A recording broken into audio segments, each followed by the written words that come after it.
Good morning. I'm Brian Curtis. And I'm Doug Krisner. Here are the stories we're following today. Amazon has been hit with an antitrust lawsuit from the Federal Trade Commission. The FTC alleging that the tech giant monopolized online marketplace services by degrading quality for shoppers and overcharging sellers. FTC Chair Lina Khan is vowing to take action, but stopped short of calling for a breakup of Amazon. Khan spoke earlier with Bloomberg. We believe that this lawsuit, if we're successful, will actually entirely restore the promise of free competition. Our free enterprise system is one where companies should be competing on the merits and not be able to protect their monopoly power through illegal tactics. FTC Chair Lina Khan. In the meantime, Amazon is arguing that consumers will be the ones that pay the price. They'll see prices go up and product selection come down if the FTC gets its way. We go next to artificial intelligence. OpenAI, you know it as the creator of ChatGPT. Well, reportedly, the company is talking to investors about a potential share sale. The Wall Street Journal saying the sale would give the startup a valuation of between $80 to $90 billion. And that would make OpenAI one of the most highly valued startups in the world. Here's Bloomberg's Ed Ludlow. In April, the valuation was around $29 billion.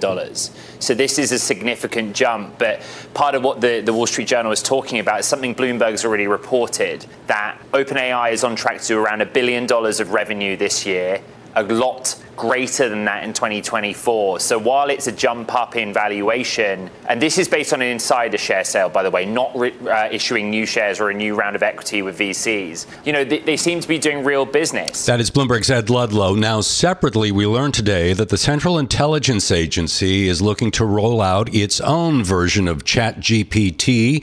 It would be a tool able to sift through public data. It's part of a broader government push to harness the power of artificial intelligence and compete with China. Brian. Well, Fed Governor Michelle Bowman says that increased rent burdens are spotlighting the significance of the Fed's fight on inflation. Bowman spoke Tuesday at a virtual event hosted by the Fed. These increased costs and these cost pressures underscore the importance of the Federal Reserve's efforts to fight inflation, which can complement efforts to address other factors affecting rent prices, including increasing the supply of rental housing. Fed Governor Michelle Bowman, she went on to say that rent increases have outstripped wage gains, and that increases the share of renters who spend 30% or more of their income on rent.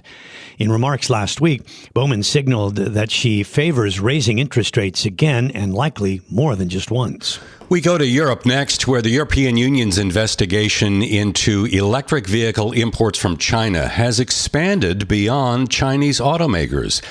U.S.-based Tesla now finding itself in the probe's crosshairs. Here is Bloomberg Global Autos editor Craig Trudell. This is a company that opened a plant in Germany in March of last year, but it continues to supplement the output from that plant with production from a lower cost facility in Shanghai. And Tesla has been taking advantage of that and shipping quite a lot of EVs into the EU. That is Bloomberg's Craig Trudell. Now, the aim of this EU probe is to determine whether China has subsidized not only Tesla, but the domestic Chinese manufacturers like BYD and NIO, and then whether or not to take any necessary measures. Brian? Well, Alibaba's logistics arm, Cainiao, has filed for a Hong Kong IPO. Bloomberg's Joanne Wong has the story from Hong Kong.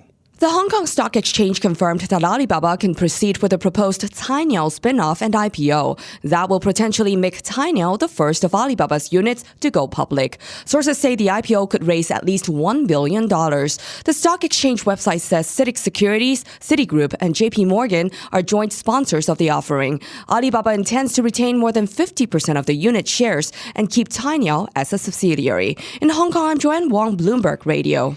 Doug, I love it. At bookends there, we have a connection. The FTC action on Amazon actually brings to mind what happened at Alibaba in China. Now, the FTC chair, Lina Khan, is not calling for a breakup, but that's exactly what is happening with Baba. We report there today. You just heard that from Joanne Wong. This would be the first spin-off of one of the 6 units, Cainiao. Originally, we thought it would be Freshippo, but it is Cainiao. And if you go back to the FTC, it hasn't had a great track record of late in court in targeting big tech. It's different in China, where the party and the government can push through its dictates. But, of course, in the U.S., you need to pass muster in front of the court. Yeah, $1 billion IPO for Cainiao. That would be quite something.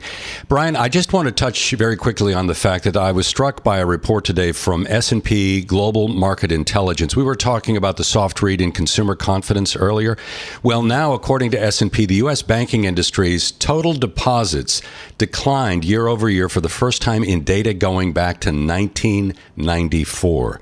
So we'll have to see whether this has a material impact on American economic growth, but it's something to be aware of, to say the least. Yeah, and what's curious is it's another one of these cases where you have sort of sentiment maybe a little different from action, because consumers have not really peeled back their spending that much yet. The last retail sales report was pretty firm, and it's one of the reasons we keep squawking about how strong the U.S. economy remains. But obviously, sentiment tells you what could be happening in the future, so it'll be a very interesting one to watch. Now it's time for global news. President Biden is backing the UAW worker demands of a 40% pay hike.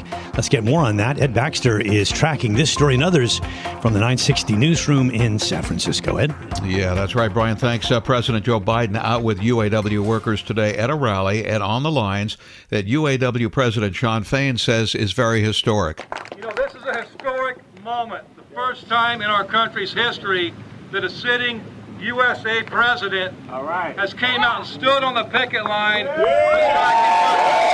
And it's characterized the strike as a battle akin to building bombers for the U.S. in World War II. Today, the enemy isn't some foreign country miles away. It's right here in our own area. It's corporate greed. And the president backing the workers' 40% wage demand increase. Wall Street didn't build the country. The middle class built the country. Unions built the middle class. That's a fact. So let's keep going. You deserve what you've earned. And Bloomberg's Jordan Fabian says an important time for the industry, for the economy, and for politics. It's important for the UAW, and it's also important for Joe Biden.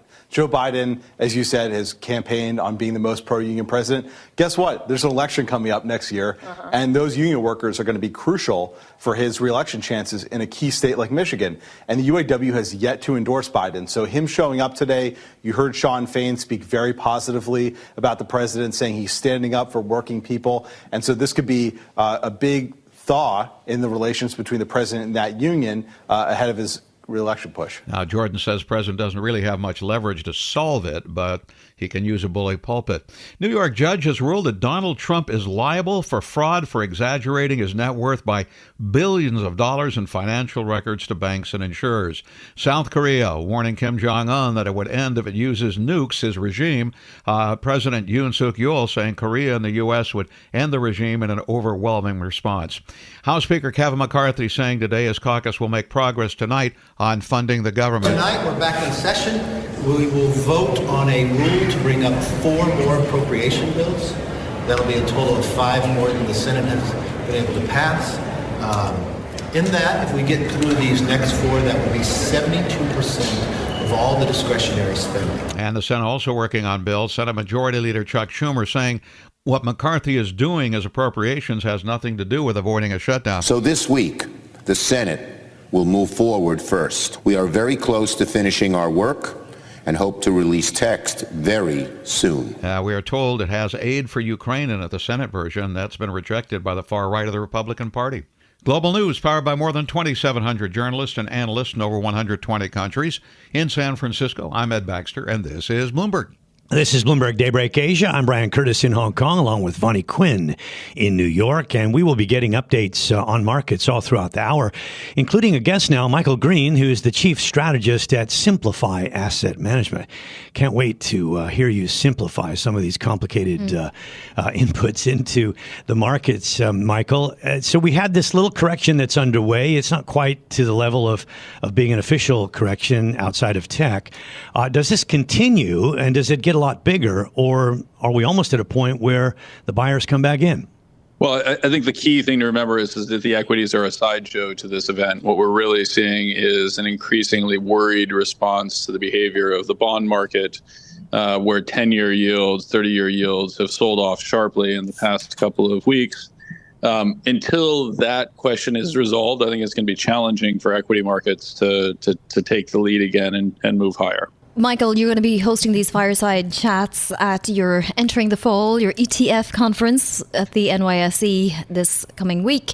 I'm curious as to what your main question is for somebody like Boaz Weinstein, who runs a hedge fund and who, maybe among those that are not in the market anymore, or like at least sort of cutting back. Well, so first, I think there's very few who actually fit that description. I think the evidence is that we continue to have high levels of investment. Most investment programs, when you consider 401k programs or pension plans, et cetera, they largely adopt a policy that is fully invested at all times under a fixed portfolio construction.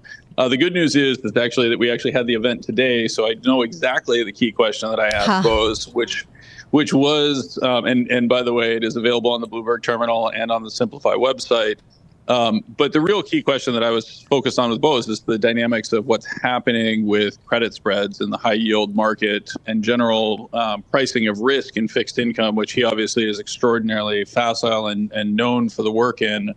And he comes to some of the same conclusions I do in my work, which is that you're being compensated very little for taking additional risk, either in high yield or in equities, and that the very high level of interest rates that we're actually experiencing right now tells you that cash is a pretty attractive place to be. Some components of the long end are becoming really, really attractive, but I think we both see and are mystified by the behavior of credit spreads in an environment that looks challenging. But then, just how do you then square that with being fully invested? Well, I think it's actually pretty straightforward. That's exactly why we're seeing those levels of relatively tight credit spreads and relatively high levels of equities is that people are, by and large, fully invested. So there's very little discretion available to most people today. Michael, outside of the Magnificent Seven, or even if we stretch it to, say, the top 12 to 15 tech stocks, where are you seeing, wild enthusiasm or overvalue in the equity market? Well, I think you actually just described it extraordinarily well, right? Which is that what we're actually seeing is an index-led market. So when you buy the S&P 500 or you buy the NASDAQ 100, the QQQ, you're effectively leveraging into the Magnificent Seven, those names that have worked extraordinarily well. You're 100% correct in your observation, by the way. I mean, the majority of stocks on a year-to-date basis are now actually down. If you look at something like the Russell 3000 on an equal weighted basis, it's actually down, right? But you're in the business, I would think, of advising clients on where they can find value. To be overly cautious in this kind of environment, I think anybody can understand it. But if there are opportunities with undervalued stocks, take a company like Cisco at 17 times earnings with a dividend of 3%. It's really hard to feel like it's about ready to fall off the cliff. The thing just churns out money. So I think you're 100% correct that when you look at these companies, that they, particularly the large technology companies, that they're generating an unbelievable amount of cash, but there's also very little growth behind something like that. So trading at 18 times with a 3% dividend yield, when you get 5.5% out of cash in a money market fund or a 30-year tip that's currently offering a real yield north of 2%, which would be a historically unusual level, it seems to me that you're not actually being particularly well compensated for taking that additional risk of, is Cisco actually going to be the continued network, the continued preferred network provider, particularly in a world in which it's becoming very questionable what the additional tech spend actually looks like in that space. All right, Michael, we're almost out of time, but best idea then for all of us out there. I got to tell you, one of the craziest things to have to say is that you can get a really attractive yield on cash right now, and I honestly think that you're reasonably well compensated to sit by the sidelines and wait. All right, Michael, thanks very much. I don't own Cisco. I've never owned Cisco. I just like to challenge the guests, and thanks very much for joining us. Good session. Michael Green, Chief Strategist, Simplify Asset Management. This is Bloomberg Daybreak Asia, your morning brief on the stories making news from Hong Kong to Singapore and Wall Street. Look for us on your podcast feed every day on Apple, Spotify, and anywhere else you get your podcast. You can also listen live each day on Bloomberg 1130 in New York, Bloomberg 99.1 in Washington, Bloomberg 106.1 in Boston, and Bloomberg 960 in San Francisco. Our flagship New York station is also available on your Amazon Alexa devices.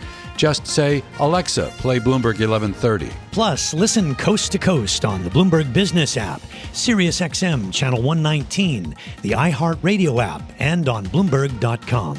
I'm Brian Curtis. And I'm Doug Krisner. Join us again tomorrow for all the news you need to start your day right here on Bloomberg Daybreak Asia.